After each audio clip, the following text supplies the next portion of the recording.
নীলফামারীর ডোমার উপজেলার চিকনমাটি ১ নং সরকারি বিদ্যালয়ের ভবনটি নির্মিত হয় ২০০১ সালে, কিন্তু ২ যোগ না পেরোতেই খসে পড়ছে ছাদ ও দেয়ালের পলেস্তারা। বিষয়টি নিয়ে শিক্ষক শিক্ষার্থীদের পাশাপাশি অভিভাবকরাও রয়েছেন আতঙ্কে। এ ব্যাপারে প্রয়োজনীয় ব্যবস্থা গ্রহণের আশ্বাস দিয়েছে উপজেলা নির্বাহী কর্মকর্তা।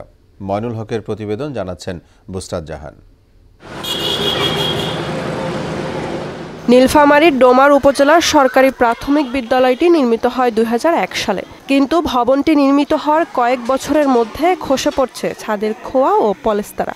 বিভিন্ন জায়গায় দেখা দিয়েছে ফাটল। ক্লাস চলার সময় হঠাৎই শিক্ষক শিক্ষার্থীদের গায়ে ধসে পড়ছে সিমেন্ট ও খোয়া। ফলে জীবনের ঝুঁকি নিয়ে ৩০০ কোমলমতি শিক্ষার্থী ঝুঁকিপূর্ণ এই ভবনে ক্লাস করছে। যে কোনো সময় ঘটতে পারে বড় ধরনের কোনো দুর্ঘটনা। আমরা যখন এই শ্রেণীকক্ষে পড়াশোনা করি তখন আমরা অনেক আতঙ্কে থাকি, ভয়ে থাকি, অনেক ভয়ে ক্লাস করি। ক্লাসে অনেক ছাদ থেকে বালু পড়ে, সিমেন্ট পড়ে। আমরা ভালো একটি সুদবিহীন ব্যাংকিংয়ে আত্মশুদ্ধির পথ এনআরবিসি ব্যাংকের ইসলামিক ব্যাংকিং আল আমিন। স্কুলটির ৬ জন শিক্ষকও সব সময় ভয়ে থাকেন, কখন যেন ছাদ ভেঙে পড়ে। আমরা খুব আতঙ্কের মধ্যে আছি যে কোনো সময় এই বাকি যে জায়গাটুকু আছে এটা একদম ফাটা, এটাও যে কোনো সময় খুলে পড়তে পারে। এই ছাদের পলেস্তারা খসে যায়, সিমেন্ট খোয়া বালি এগুলা আমাদের গায়ে, বাচ্চাদের গায়ে পায়ে পড়ে।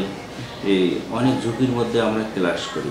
ভবনটি পরিত্যক্ত ঘোষণা করে নতুন ভবন নির্মাণ সহ প্রয়োজনীয় ব্যবস্থা নেওয়ার কথা জানান উপজেলা শিক্ষা অফিসার। ভবনটি দেখে মানে রুমগুলো পরিত্যক্ত ঘোষণা করা যায় কিনা বা কি বলে যে এখানে নতুন ভবন নির্মাণ করা যায় কিনা এ বিষয়ে পরবর্তী প্রয়োজনীয় ব্যবস্থা গ্রহণের জন্য অনুরোধ করব। আর উপজেলা প্রকৌশলী উপজেলা শিক্ষা কর্মকর্তার রিপোর্টের ভিত্তিতে ব্যবস্থা নেবে বলে জানান উপজেলা নির্বাহী কর্মকর্তা। উপজেলা প্রকৌশলী এবং উপজেলা শিক্ষা কর্মকর্তাকে আমরা সেখানে প্রেরণ করব এবং তাদের রিপোর্টের ভিত্তিতে ওই স্কুলটি মেরামত বা পরবর্তী ব্যবস্থা আমরা গ্রহণ করব। কর্তৃপক্ষ দ্রুত একটি নতুন ভবন নির্মাণ করে দিবে এমন প্রত্যাশা শিক্ষক, শিক্ষার্থী ও অভিভাবকদের।